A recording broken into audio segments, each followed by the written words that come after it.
Oh, hello. I didn't see you there. Excuse me. I'm host Derek, host of Talking to Famous People. How nice of you to visit today. I'm about to be pulling this bong rip, and I'm live streaming this evening for so many different reasons. Number one, I feel like doing something, but I'm not sure what. Number two, it's been a while since I've live streamed because I've been sick. Number three, I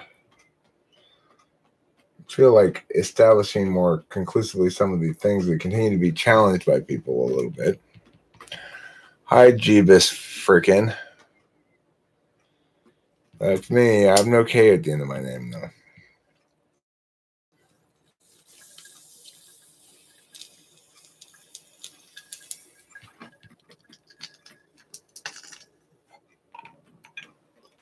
Not much. Dolph Dervish, what's up with you? Smoking a little bit of the Elmer's glue this evening, which is a Gorilla Glue derivative that I got again. 2 times ago, I got this. Last time I got the straight Gorilla Glue, so I'm getting this again. I like them both a lot. Thanks, Jeebus. You're one neat dude as well. You're neat like Pete's Neat Beat. Juan Pablo? Juan Pablo's here to pull bowls as well. You can probably hear him in the background. Oh, si, senor. I would like to have a bonito. Well, thank you, Jeebus. I appreciate that. It's nice to get some affirmation.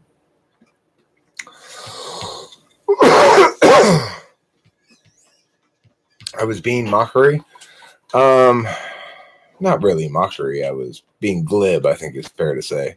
Taking it not especially seriously, perhaps. And you were right in calling me out on that.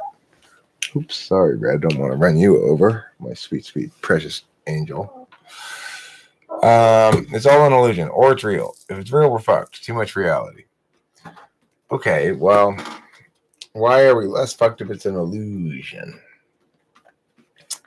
If it's an illusion, who's casting the illusion? Why do I like smoking pot so much? You're asking me an FI question. I don't really know the answer to those kind of questions. I just do. It's just habit. I've been smoking weed for a long time. Smoke a lot of it, so.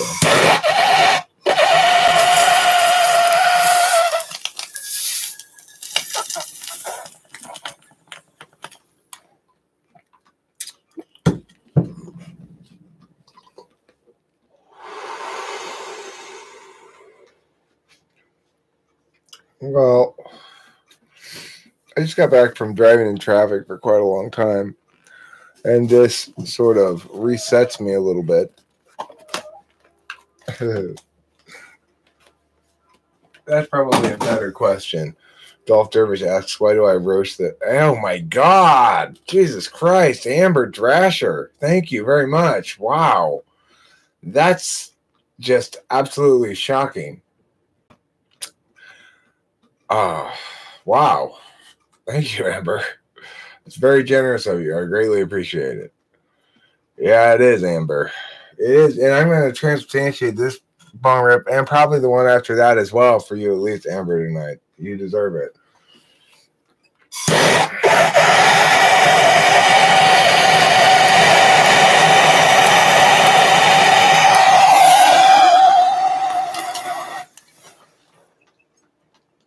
I do hear my transubstantiation.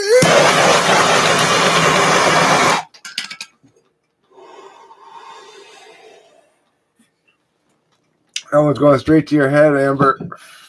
Tell you, if I had felt it instead of sending it over to you, it would have been a bell ringer. Yeah. Let's see here. Let me look at some of these things. Does the mind follow a certain system? Let's find out. Well, I mean, it can certainly be pretty accurately described by one, I believe. Well, I know, but you see, Dolph Dervish, I like to pull my bong rip in one pull, whole thing. What on earth did I just enter into? World Socionic Society? You've been around here before. You entered into this strange and exciting world of talking with famous people. Yeah, I do. Amber, I owe you one wicked deep tongue punch to the dumper, as per Jeebus, as per Jeebus's indication there. I'm glad we're back to tongue punching dumpers. I don't know how we managed to last 5 minutes and 20 seconds without getting into that already, but we did. Nice cabinet. It's actually not a cabinet. It's just a decorative piece. It's got a mirror behind those little doors, and that's it. And then there's the wall behind that. It has no shelving, no put things on it, nothing like that. So, talking about this wooden thing you have over there. What did they say?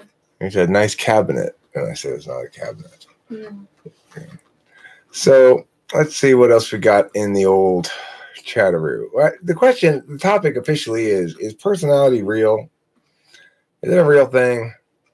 Well, here's the thing. People might want to say, look, everybody's just expressing varying degrees of a mishmash of stuff for no particular reason, except it's just how it is, and that these things they don't represent differences in attentional manner configurations at all. That's just imposing some sort of pattern upon a set of random data that doesn't belong there. I just don't buy that. I just don't buy it. We have too many examples. I mean, for one thing, now this is not a good argument in general because it's referring to my anecdotal evidence, but when, I met too many people who are very similar to each other and different than I am, or very similar to me. Have you ever heard of the word Schadenfreude? Yes. Okay, so World Socionic Society asks a good question. The question to be answered first is what makes something real in this context? And I agree. So what would make something real in this context would be, does the model that breaks people into possible configural sets of attentional manners, does that model represent an actual difference that can be represented in some fashion physically in terms of, in other words, we can generate hypotheses as to how brain electrical field would look if the attentional manner idea is right versus if it's wrong. If it's wrong and it's just a mush of everything, then presumably the brain doesn't have any kind of patterns of electrical impulse. It just has a total mesh of electrical impulse that gets directed in somehow different directions or something. But instead, what we see in the brain's display is one of locality suppression, which says that basically if a given area is lit up, then areas immediately surrounding it tend to be suppressed. So that suggests that there's a binary there, that things are inversely proportional perhaps, or that there's a finite amount of attention to be directed and that it gets directed in different ways. Since there are distinct brain patterns for different kinds of cognition, it would seem like, well, sure, there are two different things and you need both. Look, so the thing is, it's nice to have a physical link. If you can hypothesize various ways to hypothesize a physical link that would either confirm the general accuracy of your model or falsify it, then that's good. But to the extent that you don't have physical links, then the model needs to be consistent within itself, and it needs to show what it claims to show in ways that are consistent with how other people interpret that according to a singular mechanics. And that's where we run afoul in personality, is that there's not a singular understanding of mechanics. I'm presenting let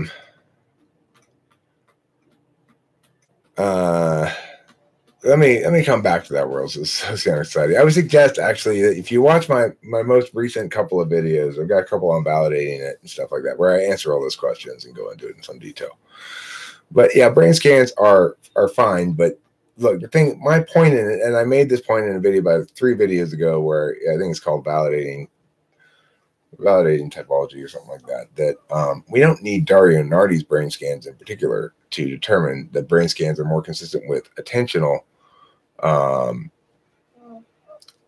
manners than they are with something else. So the fact that Dario Nardi tried to link the brain lighting patterns to specific cognitive functions is one thing.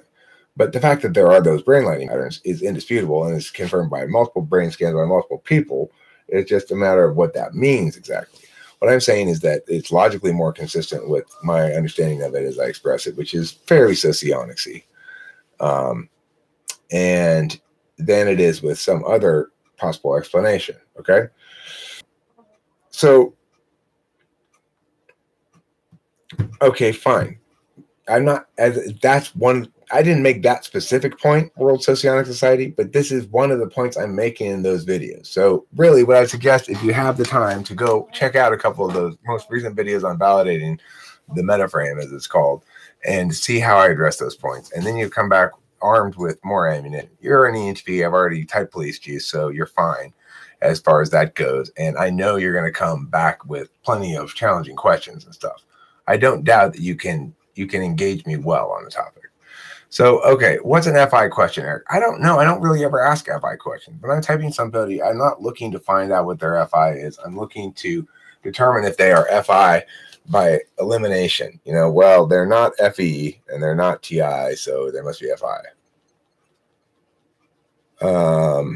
Ryan says, yo, host Eric, you got that chronic myasthenias. I've never heard of myasthenias before, but yes, I do have that chronic. I have today Elmer's glue, which is a hybrid from the connoisseur shelf. It's good weed, and it's pretty stony.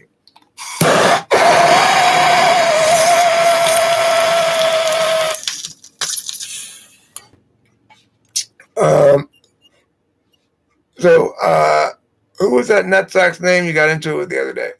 Like Winter Sky or something like that? Sky Winter. Something on that. No problem. World Socionic Society. Hi, Sheila. How you doing? Good to see you. And I mean, that was partially it. Yeah. The thing is, I get into it with a lot of people a lot of times, and the problem, the thing that annoys me about it is that I keep having to return to the beginning, so to speak. My point being, look, we can establish certain things empirically to a certain extent, but maybe not perfectly at the moment. But the corollary here is plate tectonics, okay? And this is an analogy I've used before, but not exactly in this way. But with plate tectonics, prior to the plate tectonics theory of continental drift, we had a theory called the expanding Earth theory that said that the reason the continents were getting further apart was because the Earth, like a balloon, was expanding slowly. And naturally, the various pieces on the surface of it will get farther apart as the balloon expands. Perfectly reasonable explanation for the movement of the continents, right? So the problem is, there was this other dude who, I forget what his name is at the moment, but he came up with the idea, good night, Red, we love you. He came up with the idea of plate tectonics. And he said, no, it's not that the Earth is expanding. It's that the continents are floating around on a somewhat viscous surface that allows them to move. And somebody, yes, it is legal to smoke pot where I am. And somebody came up with, specifically, some tests to determine which turned out to be right and which turned out to be wrong. Was it, in fact, expanding the Earth, or was it plate tectonics? Well, if it was plate tectonics, then we would see non-uniform heights where at fault lines and stuff, because someone would go up and someone would go down and whatever. And we'd see spots where they push together and go up, and we'd see spots where they fall down lower and create a fault line. So in that instance, we have the empirics eventually to come and test it, and it's determined that despite for the fact that his idea was poo-pooed for 50 years until well after he was dead, people finally came back around and were like, oh, okay, plate tectonics is right.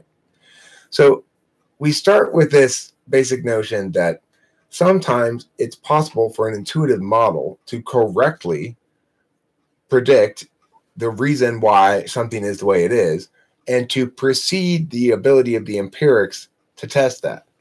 And that doesn't mean that coming up with plate tectonics was a worthless thing for him to do.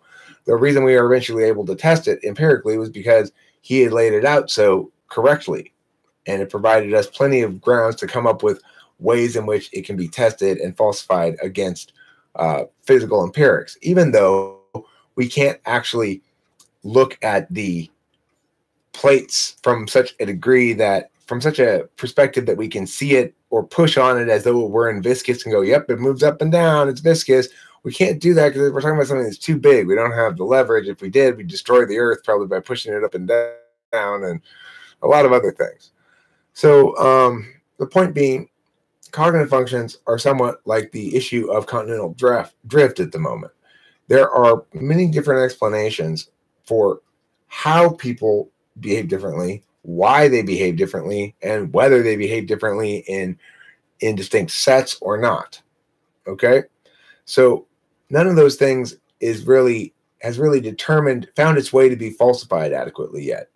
There's a good ideas in place for falsifying attentional manners, and whether or not the empirics would falsify it or not would depend on the hypotheses that you're trying to test and the tests you're setting up to test those.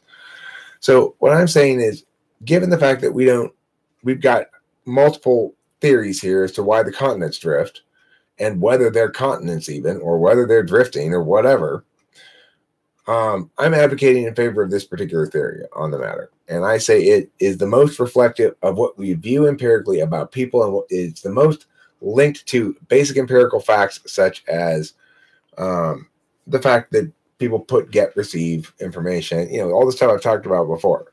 So that's my position. Is I'm advocating in favor of one theory that does share with every other theory, though, this unfalsifiability quality, and that includes Big Five, because to the extent the Big Five is falsifiable, it's only falsifiable as a demographically descriptive relativist test result thing. It's not even, you're not explaining anything with it. You're just describing. Okay, so personality is like a can. It can hold many things or just one thing. Well, personality seems to be the set of behaviors that remain consistent in a given environment. In this case, I think it's real. Well,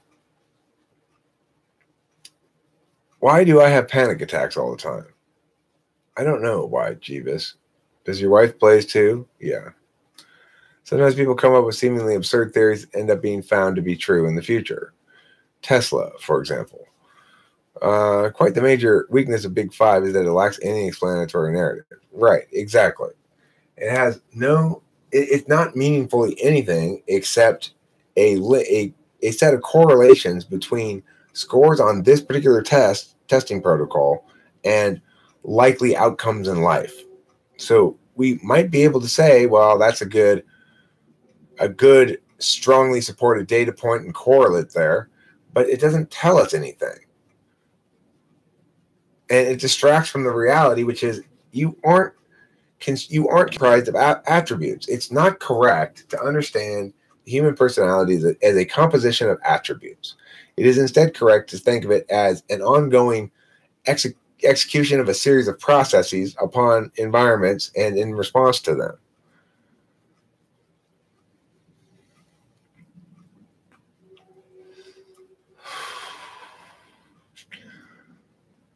Well, the thing is, okay, there's additionally something needed to explain personality, which I would call the prime directive. And the prime directive, I'm hypothesizing we use, although I'm still sort of rolling it around in my head a bit, is this reduction of free energy notion, which basically says that the prime directive is to cause reality to align more precisely with one's expectations, and or to avoid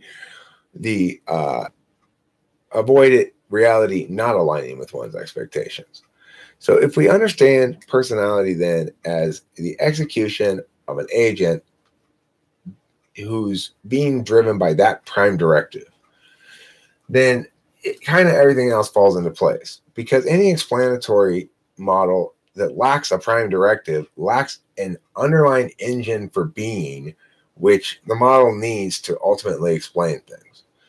So Yeah, we're in the process. Kimberly and I are having struggles right now trying to make t-shirts because 13th combined slot TE. That's why 6th and 7th slot TE causes us to be, she can't do anything without my help. She's more or less helpless in life to figure out how to do anything. Any little obstacle will cause her to just, oh, I can't do it. You help me with it. I mean, sure, Big Five is good in a big data kind of way, which means it's nice to have demographic measurements of people as though they were sets of attributes. But it's important to remember that we aren't sets of attributes, and those descriptors are, because they reduce down to attributes ultimately, they fail to be meaningful descriptions of people as they be rather than as they are. Because when you're talking about how people are and using the verb to be, you'll always be engaged in metaphor ultimately. Let my husband and help, we will add up to 26. What does that mean? I have no idea what that means, Sheila W. Eric, did you know that Elon Musk is a pothead too? I've heard that. I read something on the news about that. Or I need to watch 2001, A Space Odyssey. If you want Pukoki, I'm qualified to give the official Big Five test. I need an excuse to actually use it, though. Congratulations, Jack. Do a red t-shirt. We have a variety of t-shirts right now, and we've got a variety of designs, and we've got this machine to cut them out and stuff. And no, I wouldn't sell Talking with Famous People tinfoil hats. I wouldn't say anything tinfoil hatty about me.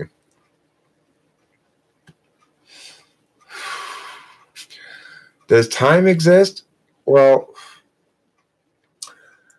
to talk about time existing independent of agency and observation is to make a mistake in terms of is to run the risk of making all kinds of analytical mistakes, because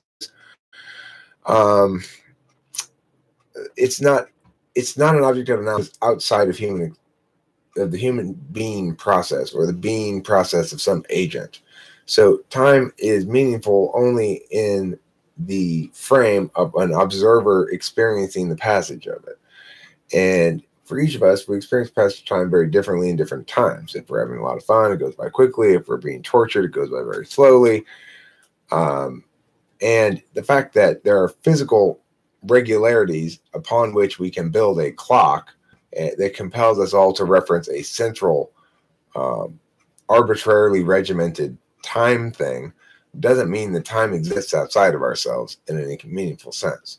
It just means that as a species, the communicative abilities enabled by treating time as an object of analysis have been enabled by the creation of clocks. So Elon wants to colonize Mars and make genetically engineered cat girls?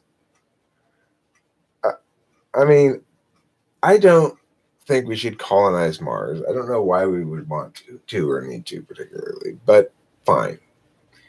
But make genetically engineered cat girls? No.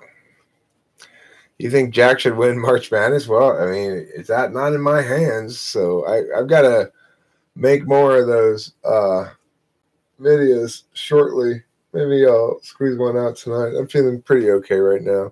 I was very sick yesterday and the day before. I got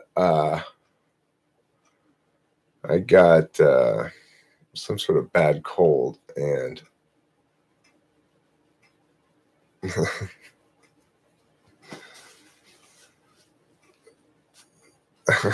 you're not a 1 seed, are you? Don't do yours yet? Why not?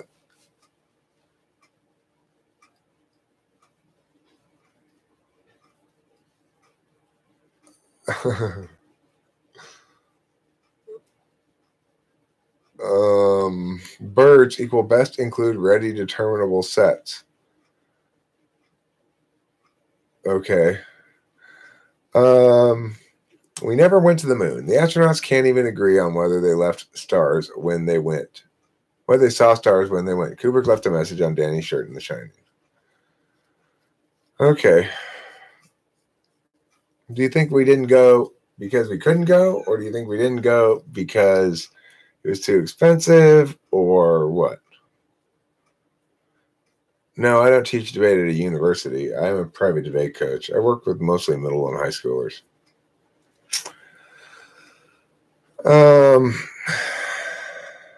And I was the director of a business that had several locations that taught, again, middle and high schoolers mostly. We had at the peak of it, I think it had 5 locations, and including one in Shanghai and one in Taipei.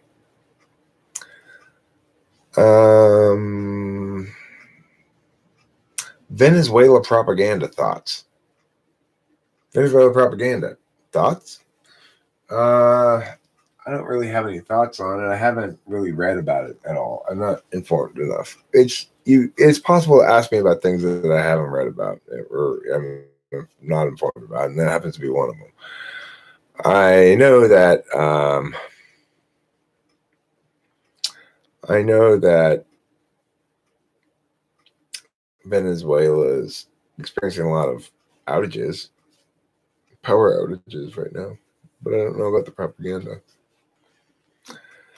So yeah, I was happy enough in that job for a while, but that job took a lot out of me ultimately, and it was kind of impossible to sustain. Well, I'm good, thank you. Possible to sustain long term because I was working so much. I was working like 60-hour weeks every week, and my boss and I didn't exactly get along. There came a certain point where I was just like, okay, that's just, because she kept wanting to, I don't know, she was crazy. She wanted too much and was too demanding. And at a certain point, I just was like, fuck this noise,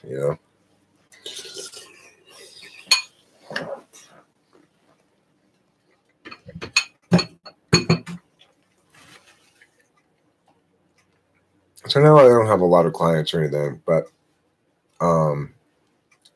I like the field. It's good when you work with good debaters. When you're not working with great debaters, in the beginning, people, it's more of a slugfest, But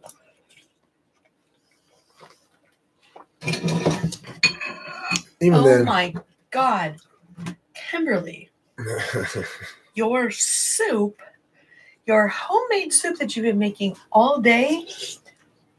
Wow. It is really good, I must say.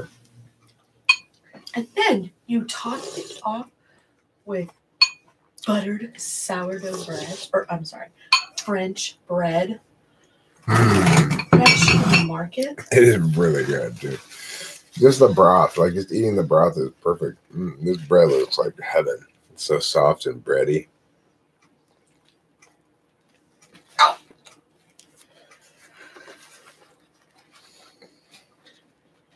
If you get it on your sweater, say goodbye to it. The sweater.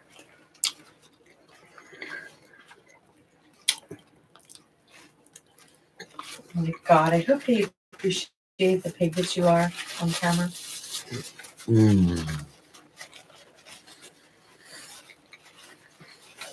Sorry. Random question. I was born in West Philadelphia, born and raised. Raised on the playground, I spent most of my days relaxing, shooting hoops at the school, and a couple of guys who were up to no good thought we were making trouble in your neighborhood. Well, the answer to that question is you should move to Bel Air. Oh, wait. Well, my mom got scared and said, you're moving with your auntie and uncle in Bel Air. You don't want to go. You prayed and prayed, but you do.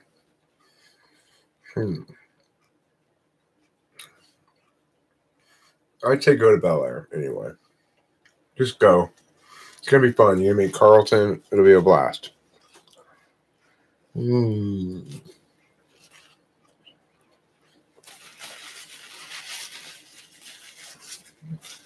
Okay, so here's, I'll come back to, well, let me answer this question. Kim, why are you so dope? Kim is so dope because... Only because I'm with host Eric. Otherwise, I would just blend into the crowd. This has become a mukbang channel. I don't know what a mukbang channel is. Why do all ENTPs look the same? You look almost exactly like my father. Well, he stole my look, that's why. Yes, Sheila, I'm taking care of my sick man. However, he doesn't take very good care of his sick self, so I can only do so much. What types are the best debaters in general? Asked Michael Thompson. ENTP, INTP, INTJ. Not necessarily in that order. What's Carlton type? That's a funny question. I don't know.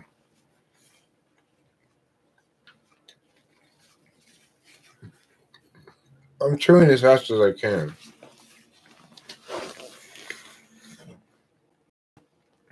I've got my mouth set fast to chew.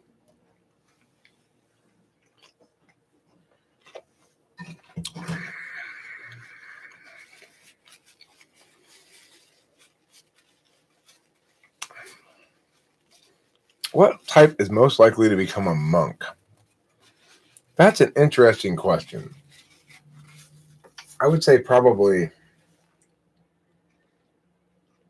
INTJ maybe, or possibly, I think maybe an INFJ might become a priest, but probably not a monk.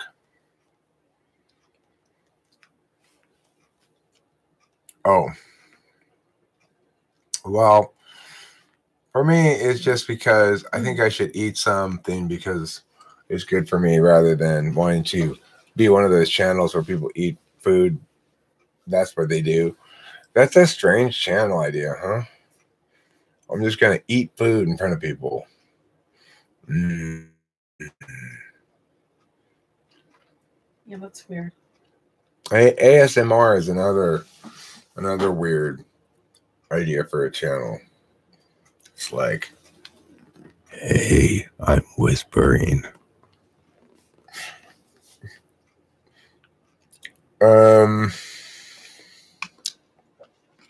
Okay. So, which is more creative, NI or NE? Look, the thing is with creativity manifests in a lot of different ways, and we tend to view some of them as more creative than others. As far as which type is most likely to be called creative, it's going to be either probably an ENTP or an INFJ. And the reason is because they're the most likely to extrovert their creativity, and they're the most likely to self-identify as some sort of artist or whatever. But if you're talking about generating, I mean, in terms of just sheer generating the material, and you're not drawing a distinction between the external display and the thing, and you are making a distinction between the external display and the creative output itself, then it's hard to say. I would guess the NE DOMs would put out more stuff, but the NI DOMs might have a much better record in terms of hits and misses. ENTPs, ENFPs will probably put out a lot of misses early and occasional hits, and then as time passes, that ratio starts to shift a little bit.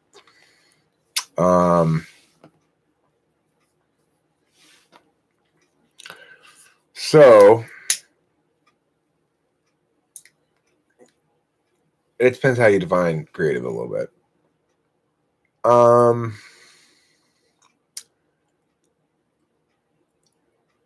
Sensors seem to like those food channels.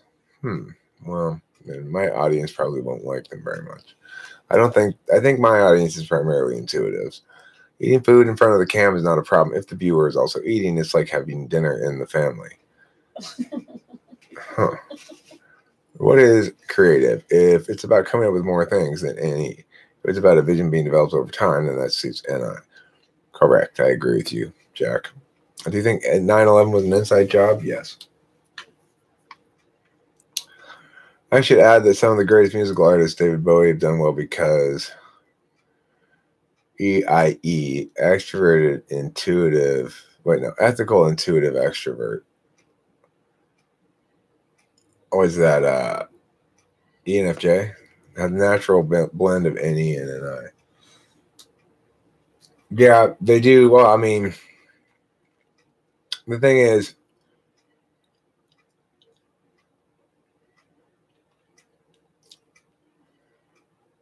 yeah, they have a pretty good relationship with their 6th slot function. And in compensation for it, they pay by having a particularly poor relationship with their 7th.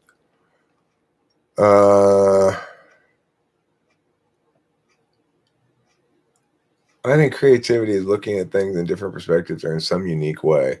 Well, if you're talking about novelty or deviation from something you've encountered before, then that's going to be any. If one can see the plethora of paths to pursue, it makes me wonder what you think about alternate realities. I don't tend to buy a multiple reality model unless it's based on simulation.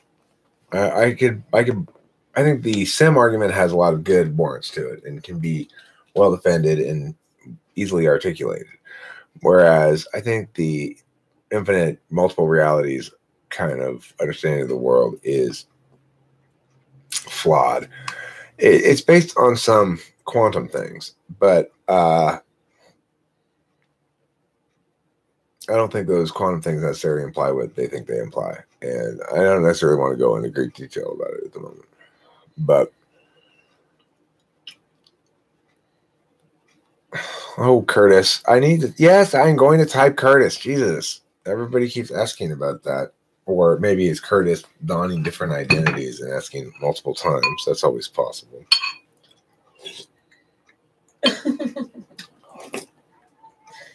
Poor Curtis.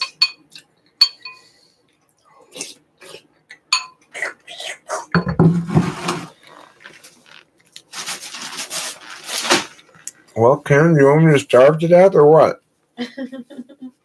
All right, come here. Here's my titty.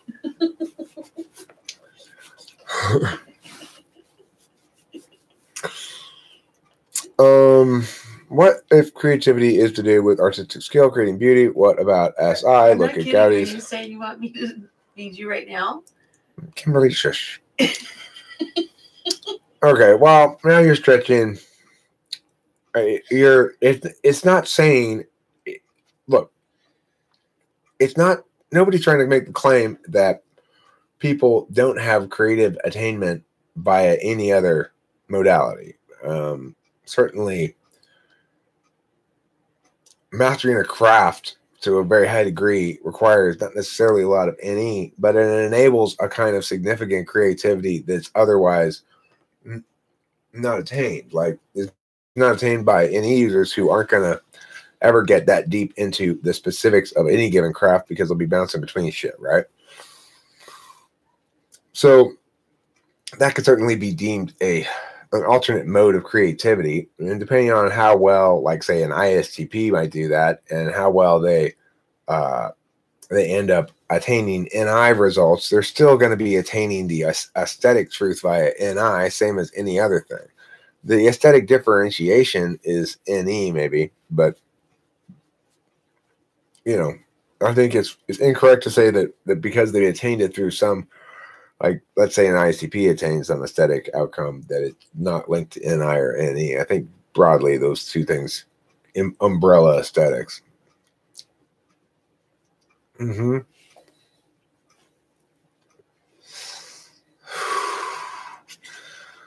you were good at checkers is like saying I'm not good at a lot of things. That's a funny statement there, Jeeves. It's interesting. Yeah, Sheila, I think you're INFJ. I heard a really intelligent person say they believe in God because of science and the underlying mathematics of the world, and that it can't be a coincidence. What do you think of this argument? I mean, it's called ex post facto. It's saying that because something seems highly improbable looking back in retrospect, that necessarily there's some sort of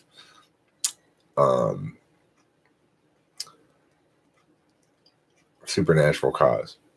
Like, just when I needed the money, I won this poker tournament by getting 4 aces on the last hand, and that proves Grandma was looking down on me. Well, no, it doesn't prove anything at all. I know, when somebody says stuff like that, I get uncomfortable. Somebody said their grandma was visiting them because of our rush of butterflies.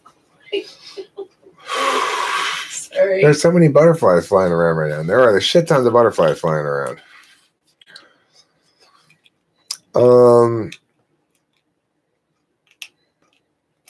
Why has NI to do with aesthetics? Well, because NI is the basically it's the function of synergy on a metaphysical plane. So if we understand all of human existence to collapse down to either dimension of meaning or dimension of experience, that which is conditional on the first hand and that which is unconditional on the second hand, then we look to see where objects of meaning, that is, say, time objects of a sort, exist on the metaphysical plane, and that's what art objects basically are. They're objects of the identity of which comes from their encapsulation into a universalist meaning that can be expressed as art in some capacity. And it could be just like, it doesn't have to be art, it can just be like a talk show or whatever. But you're asking a lot of big questions, Jack. There's more answer to it, but watch some videos. I know it's not our style. I know that's not our style. We don't need to hear just but a little bit of whatever, and we got plenty to work with. Not in this case. You got to watch a couple videos. Can you breed functions together like you breed animals? For example, if you mix FI and NE, what if you get a donkey? Does this invalidate the scientific validity of the functions? Well, I mean, FI and NE would be a fine mix. Those two go together. FI and NI, that would be a problem if you have those two back to back. Well, no, you can't breed them together. I don't know what that would even mean. But the reason that functions can only go in certain ways and not others is because of the nature of what they do. Since action functions act, they need a more deliberative partner because the actions they're taking are longer in nature.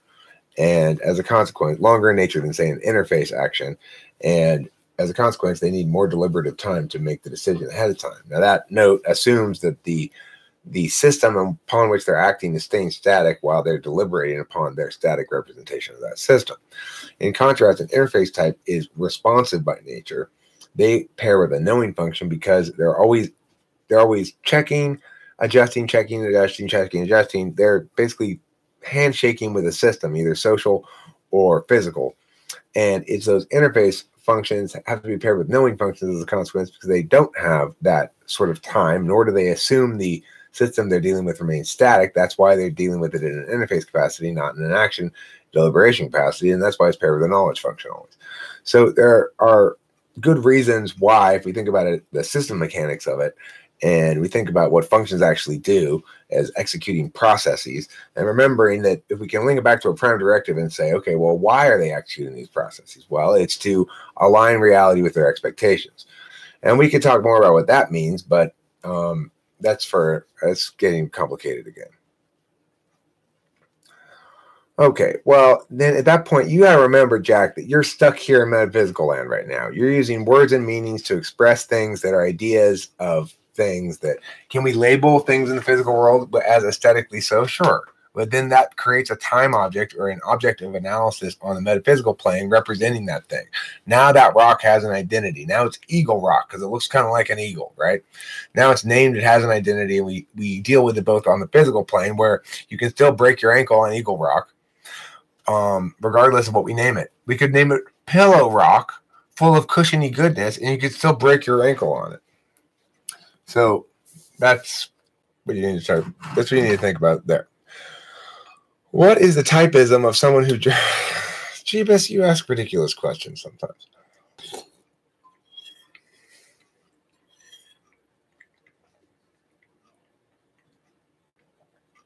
Well,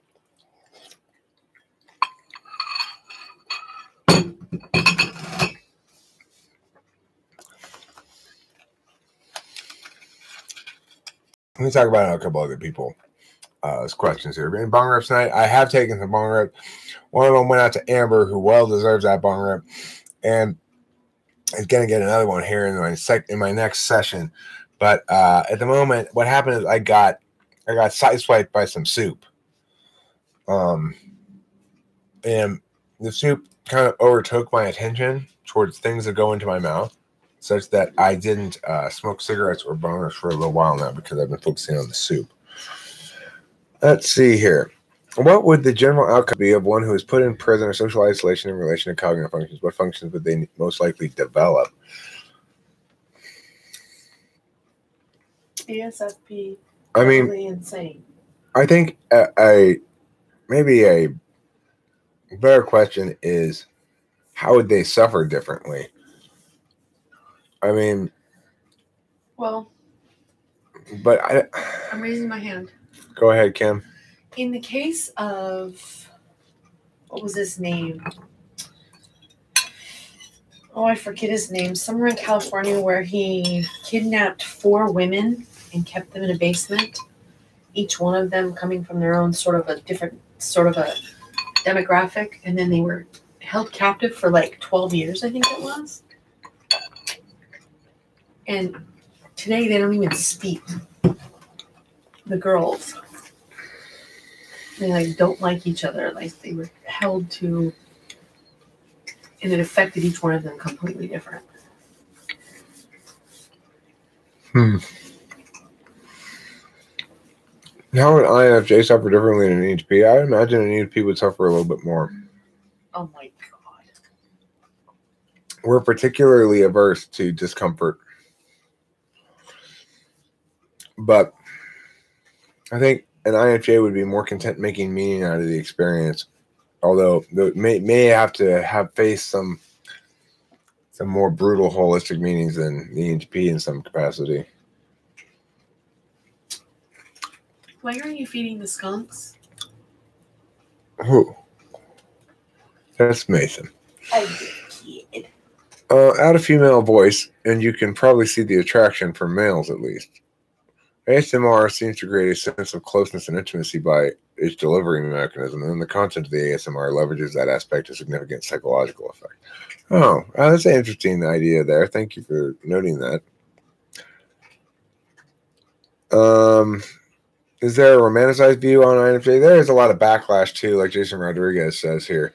So yes, there is, and also there's a lot of negative shit out there. INFJs, real INFJs, do perfectly well in their regular lives socially, or when dealing with anybody socially, regardless of that, you know. So it's just something they have to deal with reading about. They may hear some of it. I don't know. I feel kind of fortunate because almost one thing I almost never hear and never have to argue about or respond to is, "You're not an ENTP, Eric." I almost never hear that.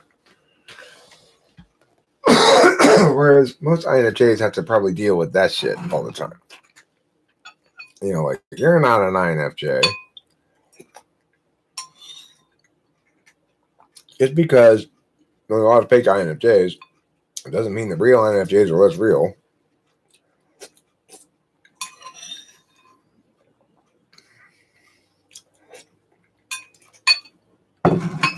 All right, that's enough. Michael Thompson asks, "Here, Mason, you want my soup?"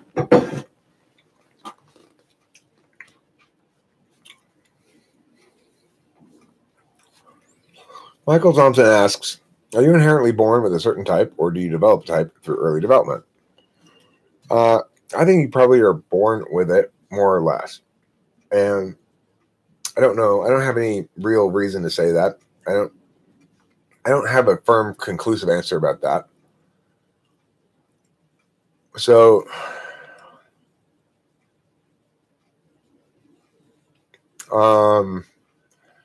it's a question I'm asked a lot. Where does type come from, or when do you develop it, or can you change it? When can you change it? If it's changeable, or you're born with it? I don't know the answer to that, but I suspect it happens like this. This is just my hypothesis. It's not even a hypothesis. It's just musings, which is you're born into your dominant function and you persist in that just for as long as necessary until you're compelled by circumstances in some capacity to use its partner, your fourth. And you're kind of in your 1-4 for a stretch, and then as it fails you and you're compelled to use something else, again, in linking to the prime directive of minimizing misalignment with expectations, then I would say that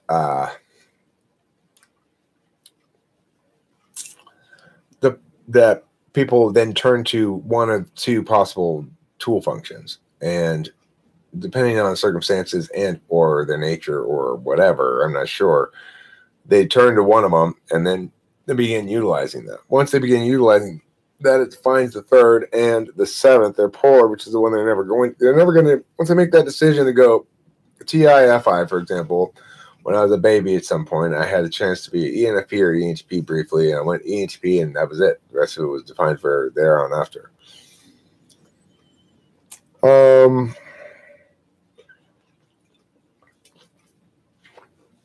Do I ever get brain fog? I'm not sure what brain fog is. Is it just meaning like there are certainly times when I'm less mentally effective and times when I'm more mentally effective. I've been basically sleeping for 2 days, trying to get over this cold. And so I caught up fully on sleep, caught up on dopamine, therefore. When I woke up, I took a couple Adderalls. So they're working at like full strength, go ahead, because they got plenty of dopamine to prohibit the reuptake of. And I'm not tired, and I'm full, and I've eaten enough, and I have a good bank of SI taking care of myself in the account. How many hours do I average a night for sleep? It really depends, but I should get at least 8 or 9, and I often get less. But then sometimes I'll get more. So I go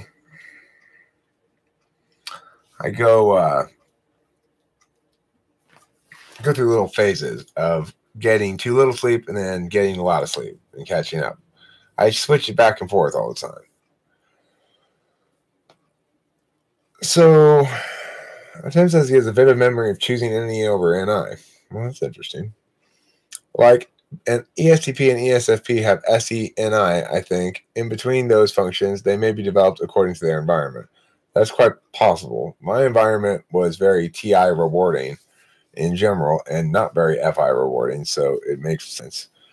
But sometimes that's not the case. A lot of times people are not born where they're consistent with their environment, so I'm not sure. It could be some environmental factor that turns out to be non-predictive, like the baby makes the choice in the correct way at the time, but it turns out that making that correct choice according to those vectors was misleading. That wasn't how the environment was going to typically be, Let's see here.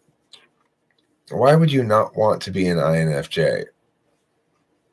I wouldn't want to be an INFJ because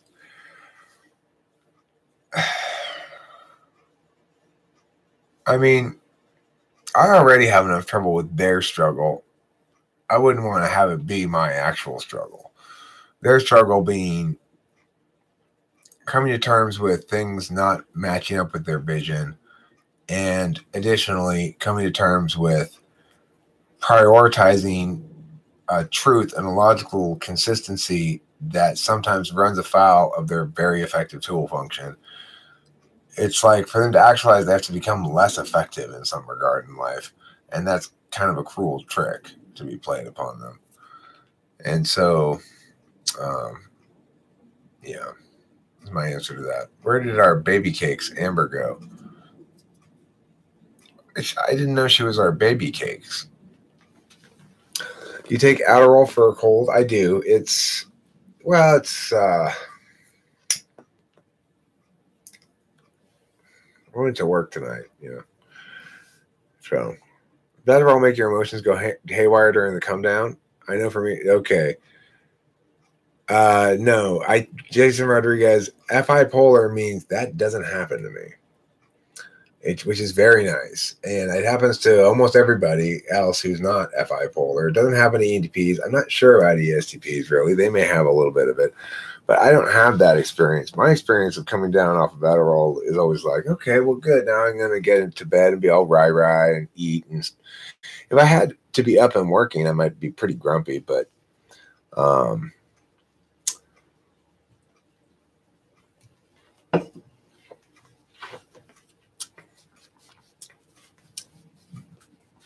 yeah, if you have FI anywhere but polar, you're going to find it an emotional roller coaster that I don't find it.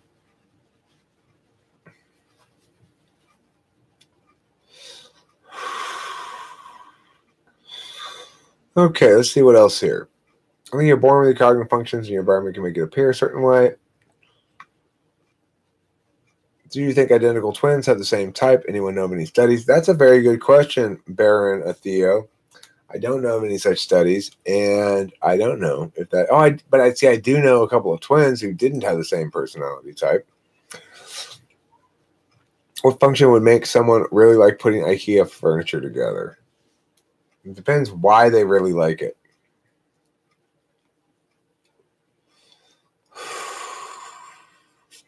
Adderall never gave me energy. It sapped all my energy and made me go zombie. I just felt like I was moving super slow and couldn't crack a smile. Yeah, Just Me says, I have a twin sister. I'm an INTP and she's an INFP.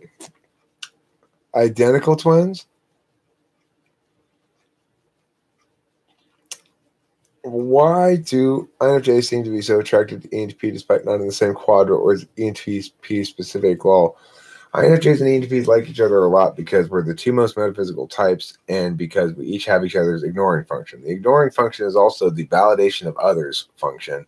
Now, usually it's basically a pass-fail thing.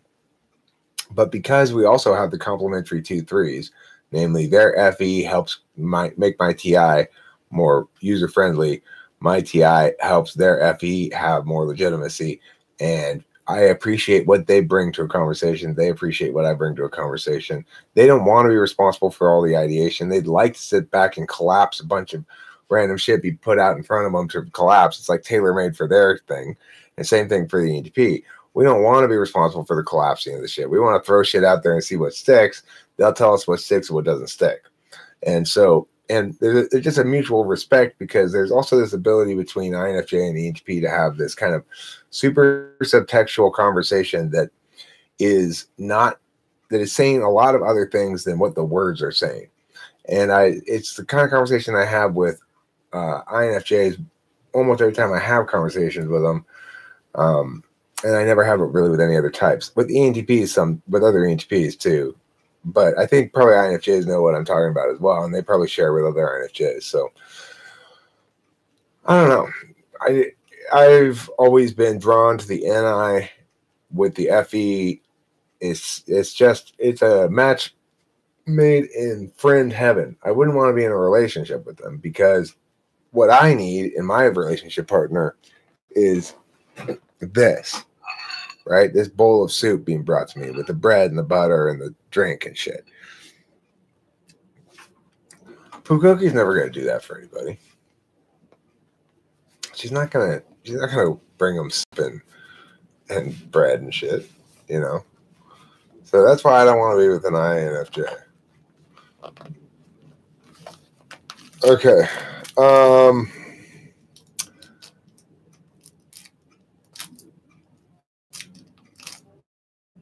An ESTP. I think being an INFJ is easier when you understand it. I find I value in TE, but 8 slot SI makes me feel like an outsider. I got a lot of stuff going on in my life. So Adderall without some SE stimulation probably made me focus on the negatives. Possibly.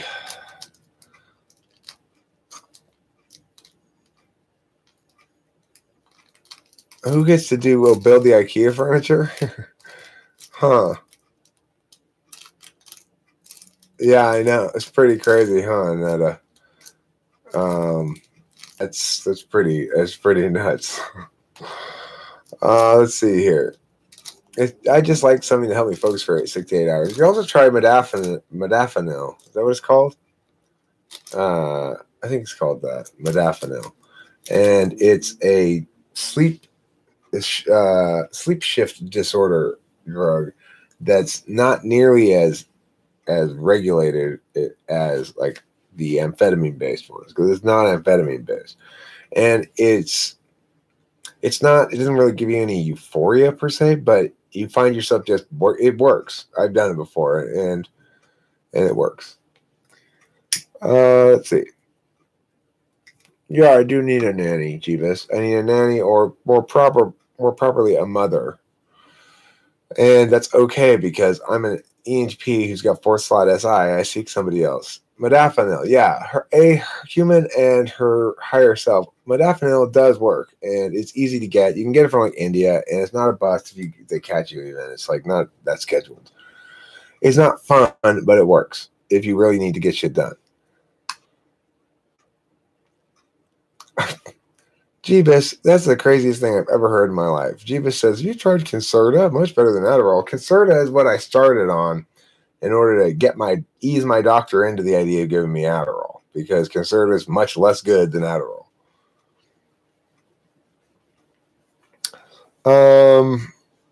She did bring bread already.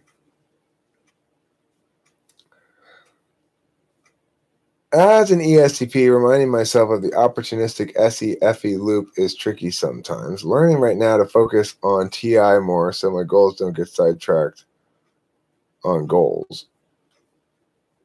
Right. Well, yeah.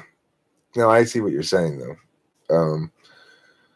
There is an impulsivity to both extroverted intuitors and extroverted sensors. Like when I was younger, I would be unable to complete works of any sort, really. Occasionally I get something done. I'd start a lot of things that just didn't go anywhere and feel frustrated and feel like a failure when I didn't accomplish them. And over time, I became a little bit more successful at doing shit.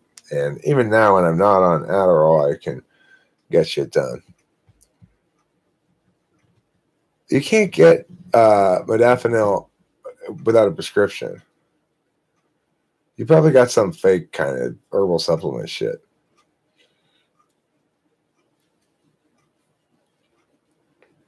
You have seemingly precognitive dreams, meaning what? That you predict the future? You can get anything without a prescription if you know where to look. It was an RX. Oh, it was? Well, I don't know why it didn't work for you then. Regardless, I don't like it, and I prefer not to take it, and I don't. I take Adderall instead, and I always have some time off, so I didn't take any Adderall last 2 days, or was it just yesterday? I guess I took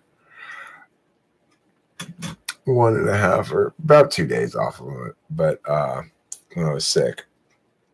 So now it's better. The thing is, of course, for me, the key to using any kind of amphetamine is the variation. Taking a little bit some days, taking a lot some days, taking none some days, taking sleepy days, taking sleepy weeks, all that kind of stuff. Switching it up a lot. If I didn't do that, when I don't do that, I get grumpy, I get, snarky, I get unpleasant, I stop caring about my FE, I get very attacky. So I've got to manage that. I didn't go to a psychiatrist. I went to my actual general practitioner and managed to get him to prescribe it for me, which is not easy to do. But I take instant release. But basically, I told a very convincing story. And it does help that I actually am, by any normal measure of the thing, ADHD. And that amphetamines do help me get shit done by a substantial amount, and that I get way more shit done when I'm on them than generally than I don't. I don't necessarily get better stuff done when I'm on them. That's not the case. And as demonstrated by this video I made a couple of days ago called The One Best Trick to Typing People or something like that. that video did really well. It got a lot of thumbs up, and it got a lot of comments and a lot of positive response. And that one I made not on any honor roll at all. I just made it because I read some comment that made me want to respond to it.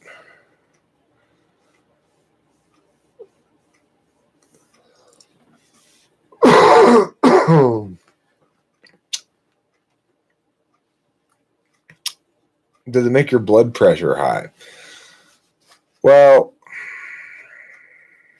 I don't think it makes my blood pressure high, because every time I go get my blood pressure taken or do it at the pharmacy where they have that machine, it's always, I pass with flying colors. I'm right in the proper ranges. And that's with smoking cigarettes too, and doing Adderall, and eating lots of fast food and all other kind of shit. I've got perfect, like perfect blood pressure.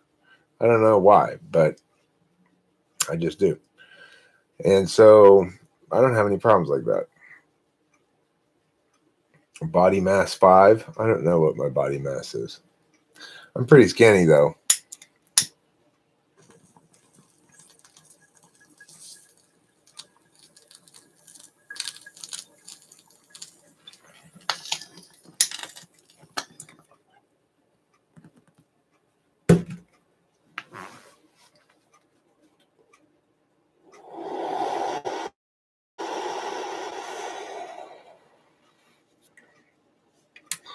I've had Vyvanse before, but I've never had a prescription for it, and I liked it. But I prefer Adderall for sure.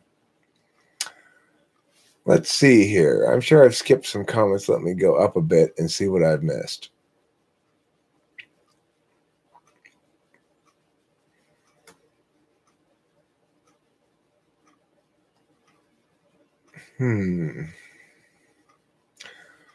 After Oak, you took Adderall but didn't feel anything? Probably take more. I think being INFJ is easier when you understand it. I read that. I love it. It's relaxing. I read that. I agree with the subtextual conversation 100%.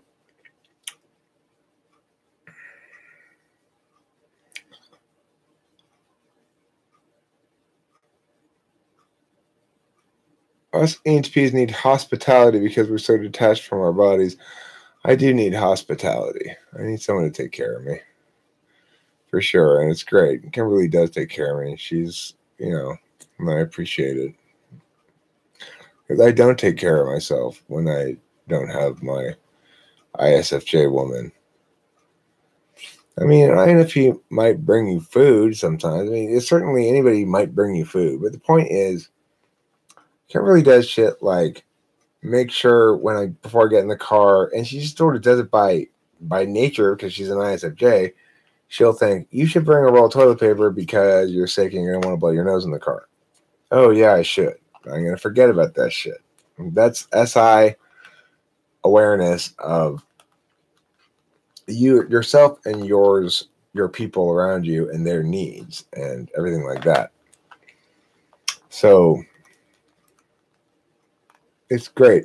It's one of the perfect and so comfortable that we often take the good things for granted. It's like it's so natural for her to do and natural for me to accept that we just sort of take it for granted, or I take it for granted, but it's significant in my life. It makes a big difference.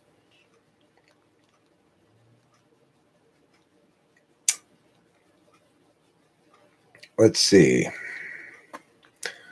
A diet of Adderall and smoking would make anyone skinny, Eric.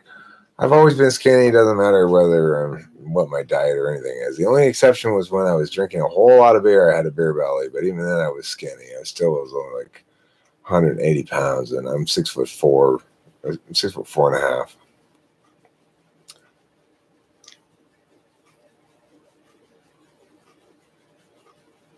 16 hours every day. That's too much. That's a lot of sleep. That is a lot of sleep at that age. St. out of his mind 97% of the time, but definitely not high. Modafinil probably would help. It's been prescribed for oversleeping. I'm just curious because I'm with this girl who feeds me all the time and makes sure I'm comfy and wasn't sure if INFJ or INFP. She might be ISFJ. Asher. That sounds more like ISFJ than either of the other two. How might each type suffer from neglect of their fourth function? That's a long answer, but I mean, if you have an action function fourth, then you're looking for somebody else to prompt you, to catalyze you into action all the time. And if you don't have that person there to provide that needed thing, then you're likely to fail to take action on things where you really ought to and miss opportunities and stuff like that. If you've got a deliberation function fourth, then you need somebody else to basically do the thinking or the feeling for you, one of the two, because your top function is going to be complemented by as much help in that area as possible. And that's what it boils down to. Everybody's top function is complemented by as much help with the fourth as possible. Kimberly is not all fucking roses and sunshine. Believe me, Jeebus, I do treat Kimberly like gold. But do not fool yourself. She is as thorny as a cactus.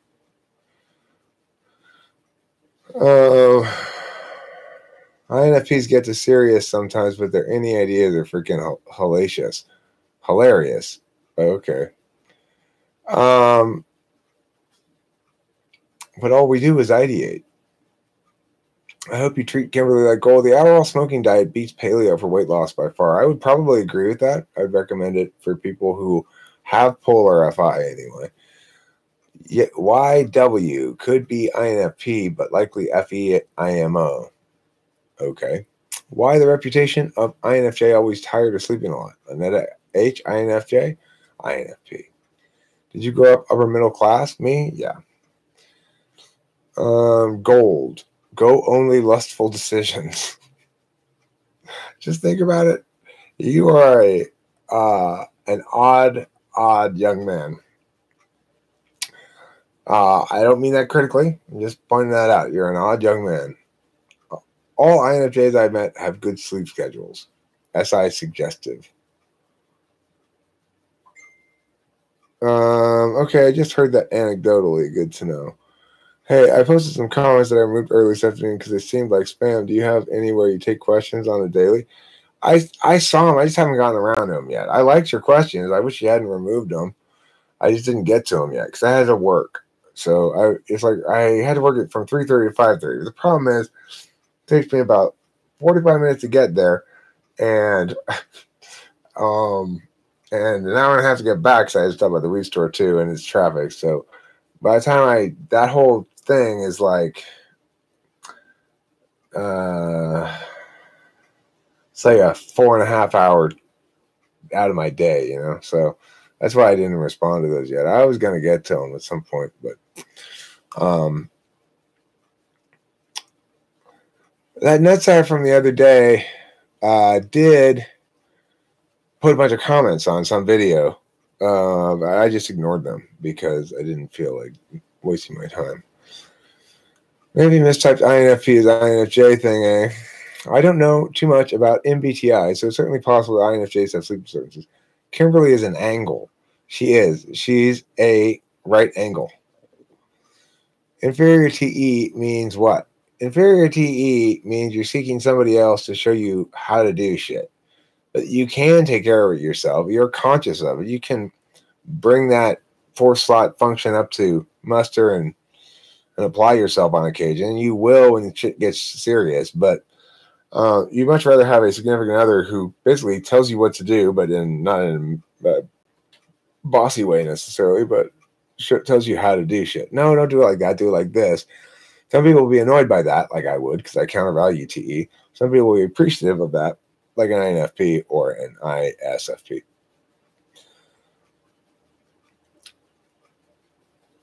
Adderall for polar FI. Why? Because you don't experience the negative emotional roller coaster come down that you do if you have FI any place other than the 7th slot with amphetamines. Email them. I don't want to flood the board. I mean, I don't care. Put them on the comments. It's fine. I may, like sometimes what I do is if I get a bunch of, I was probably going to make a video on your comments, because you said a few very interesting things in those, and I probably would have tomorrow morning made a video on them. But if you want to email me them, that's fine too. You got my email? It's my name backwards. My name's Eric Strauss. That's Strauss. Spelled the same as in Levi Strauss or Johann Strauss or Richard Strauss, those composers or whatever. Eric Strauss with just ERIC is my name. No K on the end, no H, anything like that. So ERIC STRAUSS. It's backwards though, so it's suartsire@gmail.com. That's my email address.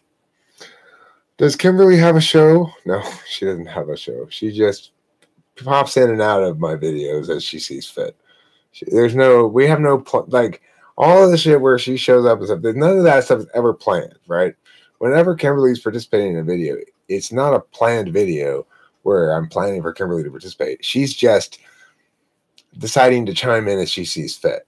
When she sees, it doesn't matter to her if I'm in the middle of a video, or she just starts, which is cool.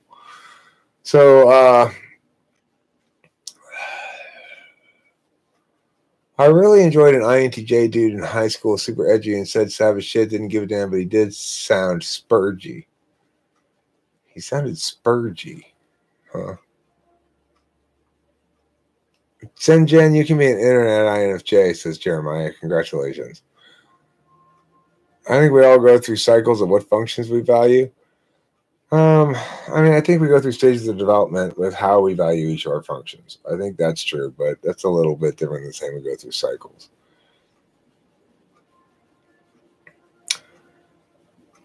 It's excruciating. 4th slot TE. Maybe I should add that I have a 2-year-old daughter. A sick one doesn't help sleep schedule. Yeah, well, that's a handful. Oh, she's an angel. I just finished your shaman stream, and you said you thought INTJs were Asperger's. What about INTPs? Also, would SE relate to Asperger's in your opinion? No, I don't think. I mean, it relates to it in the sense that I think specifically NITE are people who they're called Asperger's because it's the polar FE with the NI and the TE that replaces the cause of the polar FE. So that's why they behave like they're on some sort of spectrum. But I think that it's no more real, really, for non-retarded people. Asperger's is not really much more real than ADHD. I've worked with plenty of actually autistic people who have mental retardation of some sort. And people who don't are not autistic, really, in my book. But I've had this argument before with people, and it's not worth having.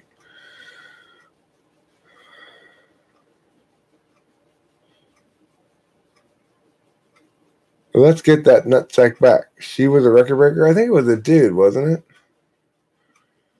Kimberly. She's out of the room. I don't know what she thinks. She's Ed McMahon. Yeah, I ran into a Nigerian prince, and he said he really needs a Raul Diego painting to go back home where his father will make him marry a censor.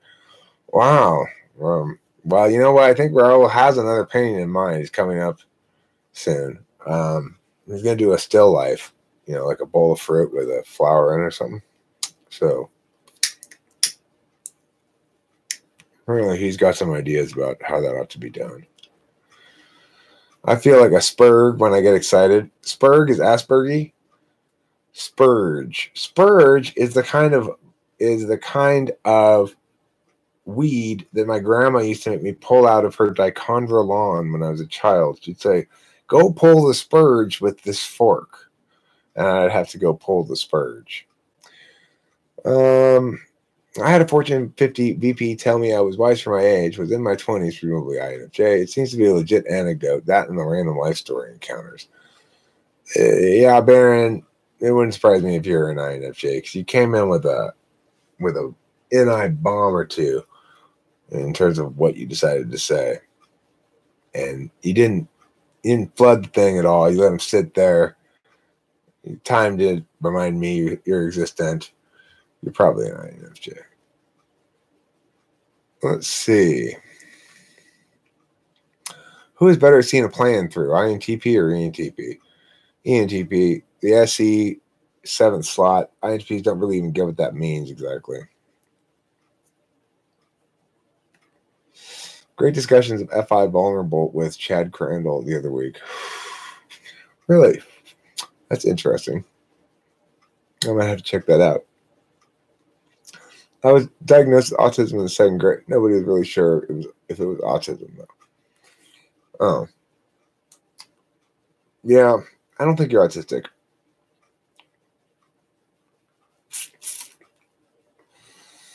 I think you're, I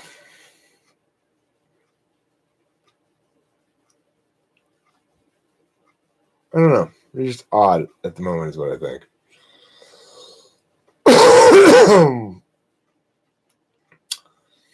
Found a funny comment online calling all TI downs or TI tool users different Asperger's types. Yeah, it's bullshit. Was weed ever illegal in the reprobate state of California? Yes, it was, but they're never really that big of a thing. Jeebus, I'm not even going to read your joke out loud. The main thing was you seem against relativism, but you all seem to ascribe a subjective truth value to objectivity itself. No, I'm not against relativism. I see there as being two forms of relativism. There's relative absolutism and absolute relativism. So the more concretely we know something specific or empiric, then the less we know what it means. And the more precisely we know the meaning of a thing, then the less we know its empirical actuality in some sense. Because, I mean, if you look at a test like an IQ test, you've got a big body of data of people taking the test, and so you can measure the scores against each other, be relatively absolute in how you score against somebody else. But the meaning of it is absolutely relative. So in other words, I can't really determine anything about you from your IQ score that's meaningful as a prediction. I could conclude what, that you're smart or not smart, but that's not a prediction of any kind of behavior or anything. It's just nor a description of how you are at all. It's just what you're really saying is this person scored high on an IQ score. That's all I can really say about scoring high on an IQ score because it's absolutely relative. So that's what I think about it, is that I'm for absolutism to the extent that I can attain it in either of its manifestations. But only one of them is meaning related, and it's absolute definitionally in relation to other things, tautologically in some sense, or deductively.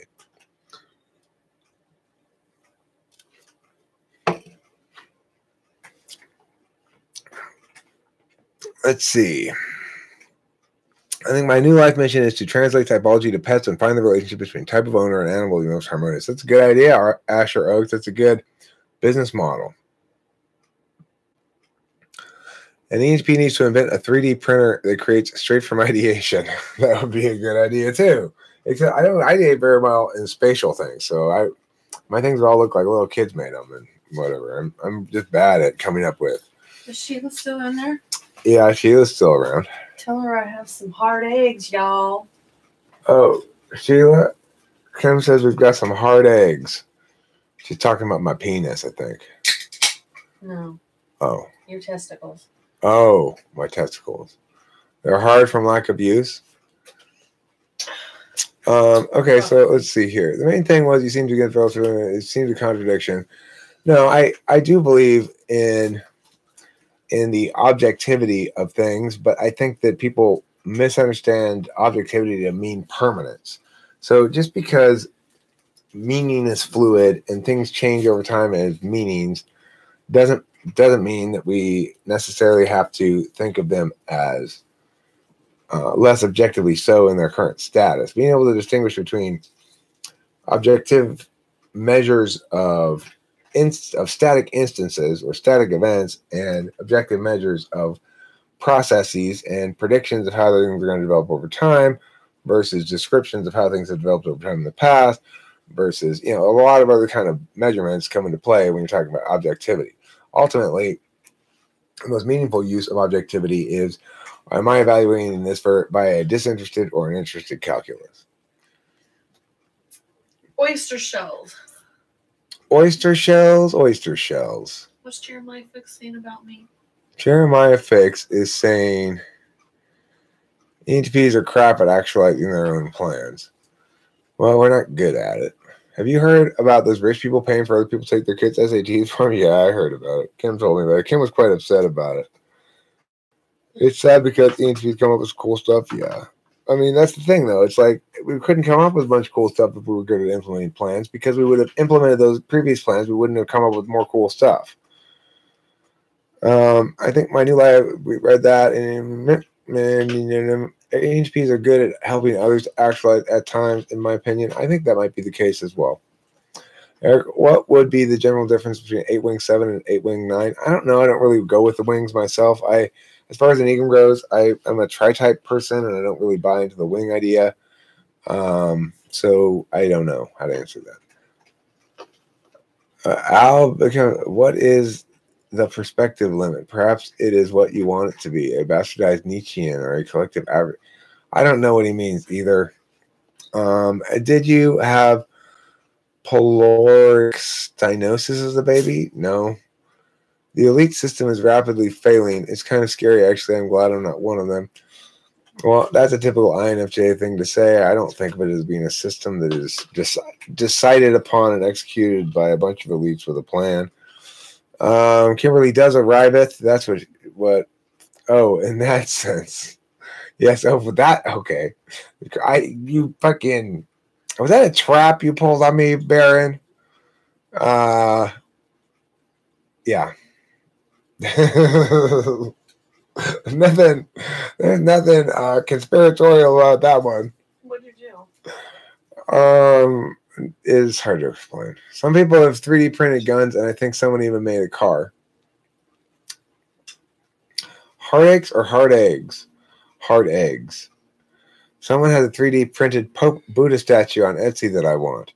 You should get it, Annetta. I really think you should. Oyster shells are the best. Retarded. Sheila says she eats them herself to make her teeth strong and white. Who? Sheila does. She says here. Yes, oyster shells are the best. I eat them myself to keep my teeth strong and white.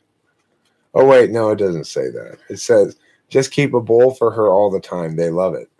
Kimberly, you make sure Eric treats you like gold, says Jeebus. Would you like to be the go-to when he doesn't? Adrian Bartlett says, I wonder what types of the majority of your audience, just a random thought. I would guess,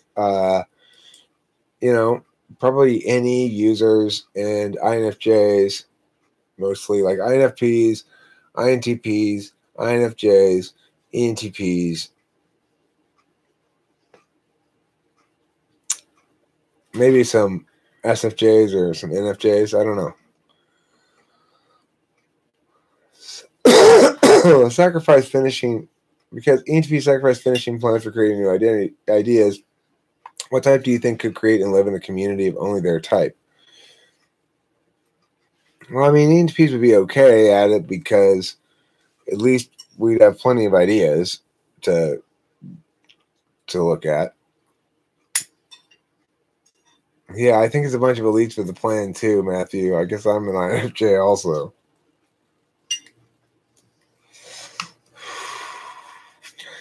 I mean, I believe in truth.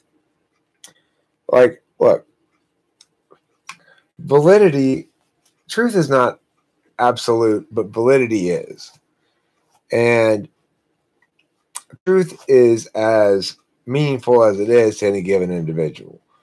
So truth is absolute within a given context, according to agreement upon certain definitions and stuff. It's relatively absolute. It's true that if you agree with it, it's conditionally true. There's absolute truth that's conditional. If we agree on these definitions, then it's absolutely true that I will blah, blah, blah, right? So the point is, yeah, I do believe in absolute truth, but I don't believe that it expands beyond its frame as some sort of because it can't. And how big its frame is depends on how much resonance it has and who it resonates with. But there are always going to be alternatives to any given truth that might also be deemed true and also be exclusive in separate frames. And so it's inside of any given frame only. Now, validity is cross-framal, so that applies in any given frame as a means of determining truth. That's absolute. It's implicit to language. Eric, I heard you say once that ESTPs are a TI thing with a TE kind of mood. Could you elaborate on that? Well, I mean, their TI is purposed to decide what they're going to actually follow through on and do. Whereas for ENTPs, it's purposed to decide what they're going to say so that they might say more shit later about it. And because there's a execution of a course of action from ESTPs, that's what I mean by more of a TE mood, is because they're framing things in some capacity through a goal, or at least a desired or anticipated outcome. So I'm not one of those one world government types, Jeremiah. That's ridiculous.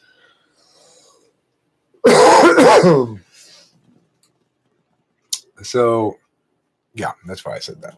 I got my dad a Big Lebowski Buddha for Christmas from that guy. He makes funny little statues like that. You bet I do, Kimmy, says Jeebus. Do you live on a farm? No, we don't live on a farm. I'm guessing I'm the only weeb INFJ. I think it's more of an INTJ thing. Neo-feudal. We live on a farm. Just tell people we do. Neo-feudal equals ruling class and worker class via today's means as opposed to the old ways of lords and peasants. But except the difference between aristocracy and they're not treated differently under the law, as we see with the SAT thing, though. That's the main difference between aristocracy and the peasantry, is they're treated differently under the law. What? We live on sort of a farm. We live on a farm with no animals except for one chicken and just a couple of low vegetable plants here and there. There's no absolute truth, and it's all based on validity. What if there are no humans to perceive and define reality that activity still exists? Well, no, of course. Everything we're talking about, everything you can possibly point to, including the concept of objectivity itself, anything that we can convey in meaning is a communicable and conditional truth on a metaphysical plane. All truths on the metaphysical plane are conditional. That is to say, they may be absolute, but they're conditional. And so it's unavoidably the case that we have objectivity because we can determine things that are conditionally absolute, but not that we have a reality that exists outside the observer. And answer your question, if a tree falls in the woods and no one is there to hear it to make a sound, the answer to that question is the question has contradictory premises in it. In other words, to know that the tree falls in the wood means that somebody has observed it and reported it. Otherwise, there's no means of knowing that. So as a consequence, you can prove anything in the world is legitimate if you accept contradictory premises as valid. Therefore, they're fallacious. They're not valid. They've rendered the argument as a whole invalid. And that question does comprise an argument. So that's the answer to that. Jeeves, I don't like your interesting I don't like your calling Kimberly Kimmy, and I don't like your interest in having her on camera. Is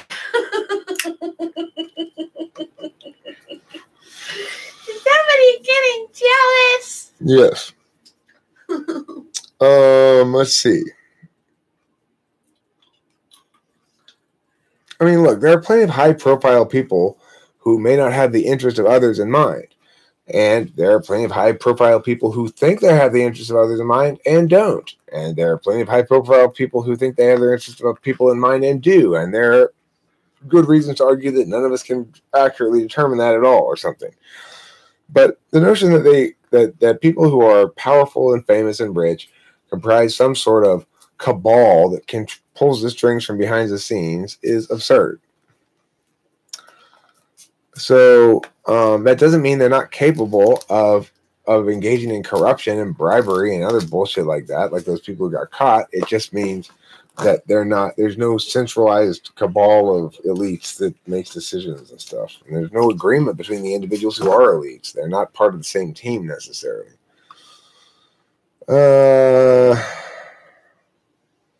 Simmer down.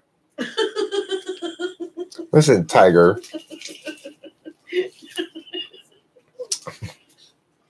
You don't want to see this, Doberman, when a man gets in the way.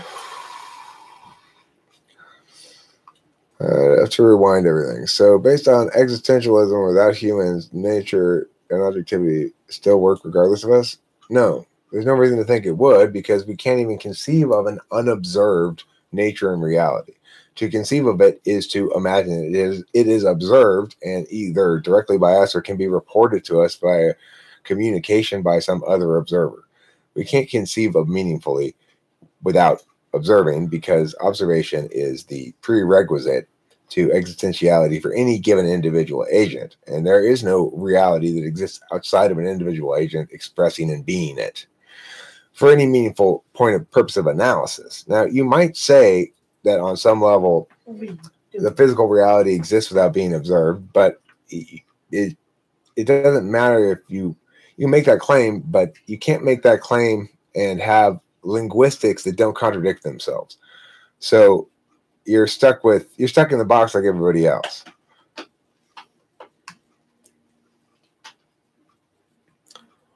Well, if the animals hear the sound, then they're agents who are present and the thing is observed. But the fact that they hear it,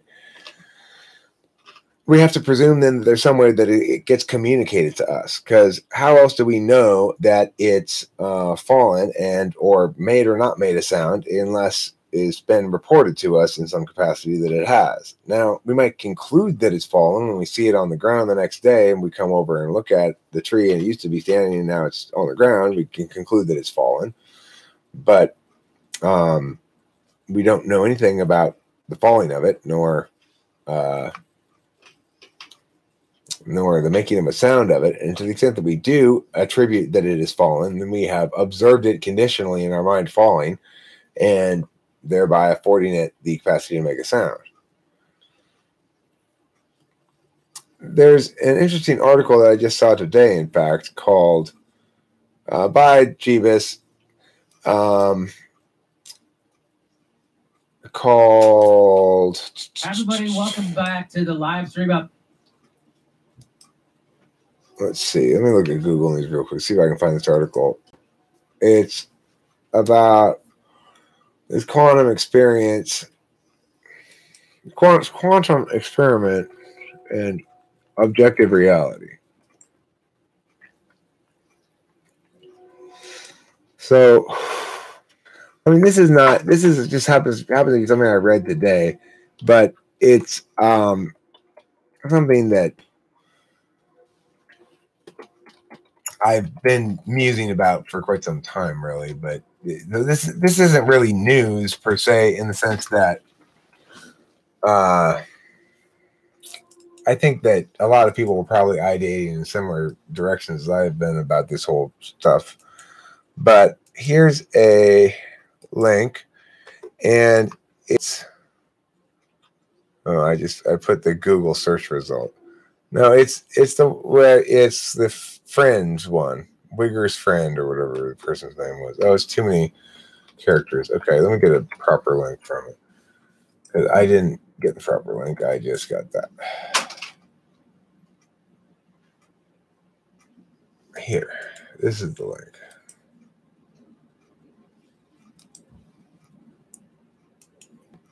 All right, so here's the link. And let's see here. We love to think elites are in control because the alternative is more terrifying. It's just chaos. I mean, it's not exactly just chaos either. There are loci of power and wealth and influence, but fortunately, thus far, humanity has managed overall to balance in favor of preserving the existentiality of the species, in spite of ample capacity to end it. So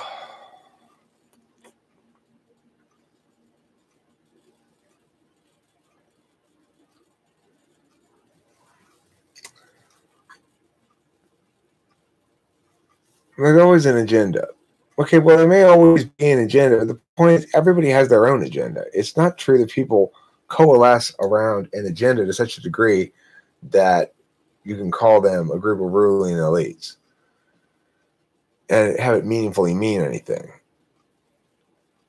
There's nobody who's implementing that as a plan, Jason Rodriguez, divide and conquer.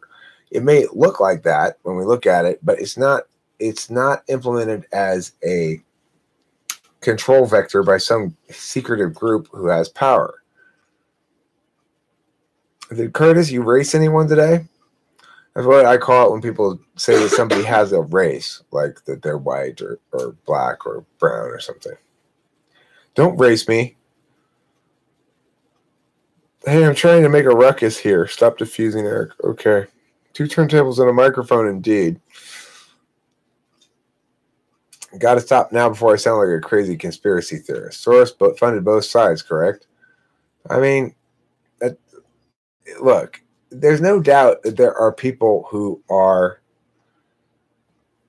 funding their interests, and that those interests may or may not seem to align with our own. But that doesn't mean that there's some sort of conspiracy or cabal. And it's hard to imagine that there would be, because these people typically will have different interests that will run afoul of each other.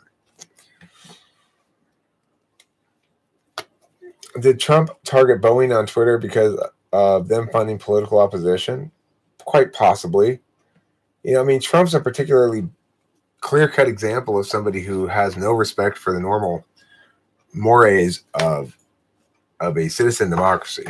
And I'm not going to dispute the fact that the current incarnation of government doesn't seem to have much respect for the mores of citizen democracy in general.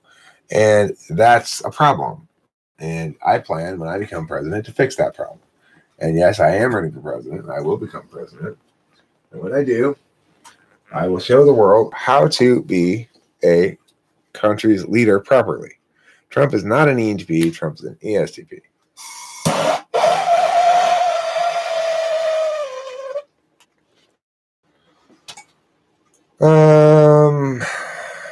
People are sincere but confused. I think so as well.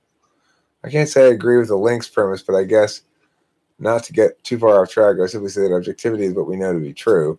Well, that's not a meaningful definition of it, because you have to define truth. And I have a good definition of truth, by the way, which is there's a 3-part test we use to determine truth. So one part of that is basically consistency within itself. Another part of that is consistency with common parlance. And the third part of it is intentionality. Consistency within itself means that it's valid what's being said. It doesn't violate basic deductive rules.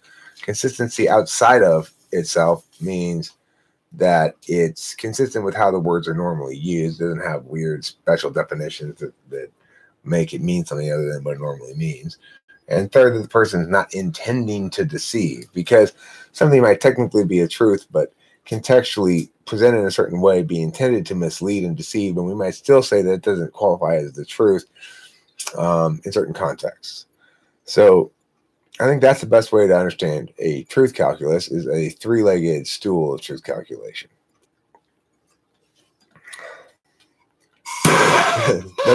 Just think about it. That's the best thing you've ever said, probably. Truth is objective, claims are subjective, and I'm full of insight. I like that. It's hilarious.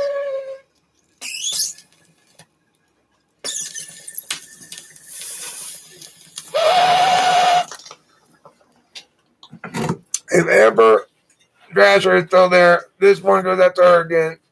I tried to translate this bomber for you, Amber Thrasher, and thank you again for your very generous donation. I tried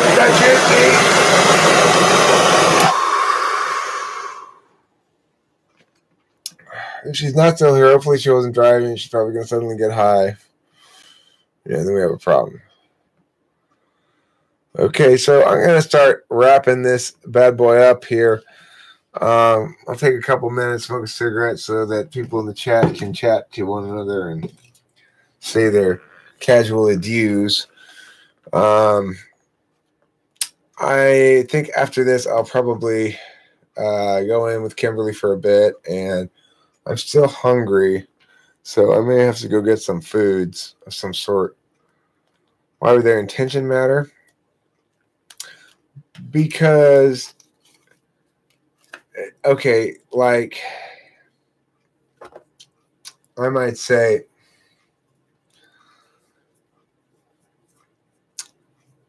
did you break my vase?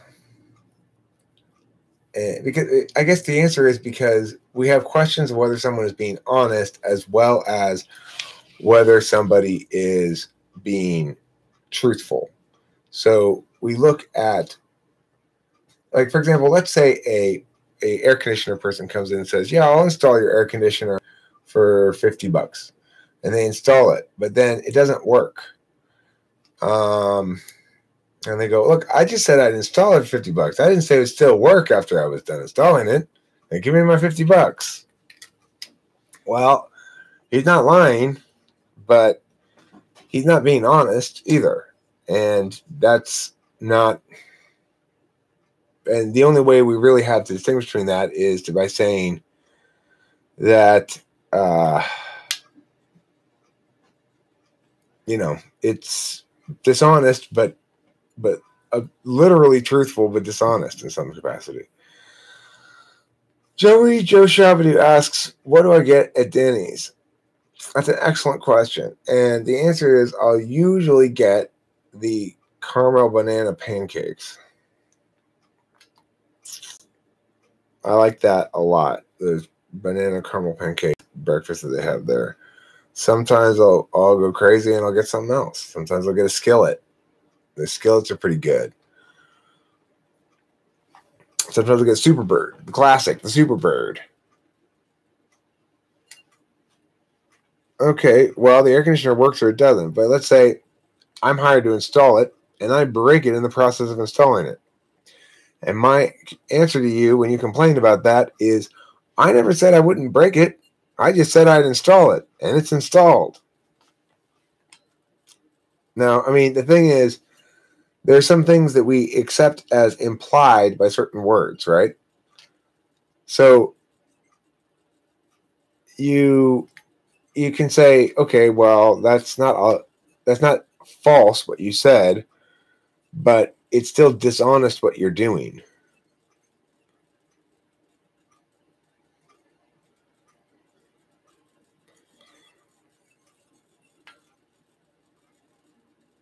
Regardless, it allows us to distinguish between lying and wrong as well, which is why we need to consider it in the evaluation of truth. Because something can be false, but not deceptive, or not intentionally false, or not a lie, right?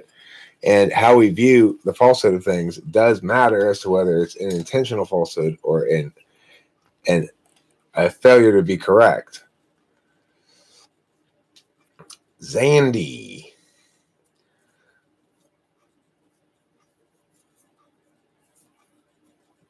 Someone can say if it works if it blocks a hole in the wall. Right.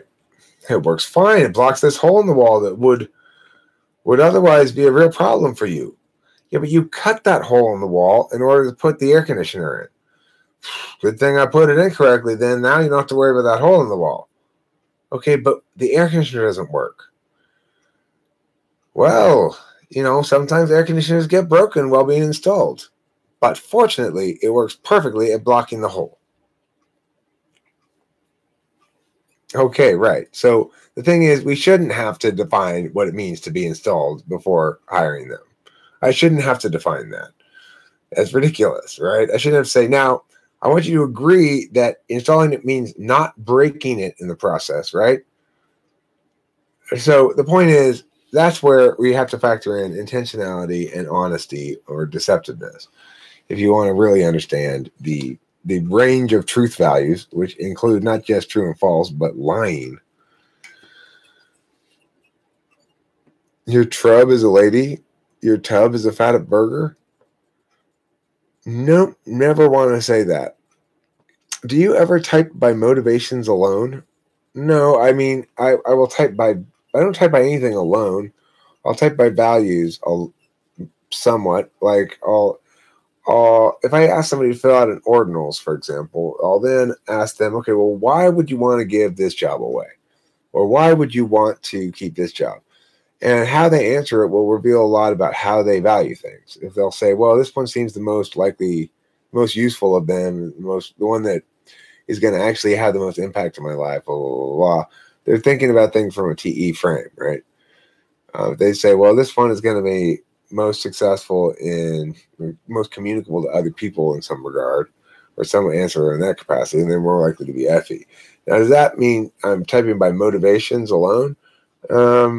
Sort of, I guess, but I mean, it's in conjunction with other kind of questions as well, and listening to how they phrase those sort of things. When you're asking questions about anything, they tend to answer along certain channels, like they tend to frame things back in terms of a goal or not, or frame things back in terms of social acceptance or not, or things like that.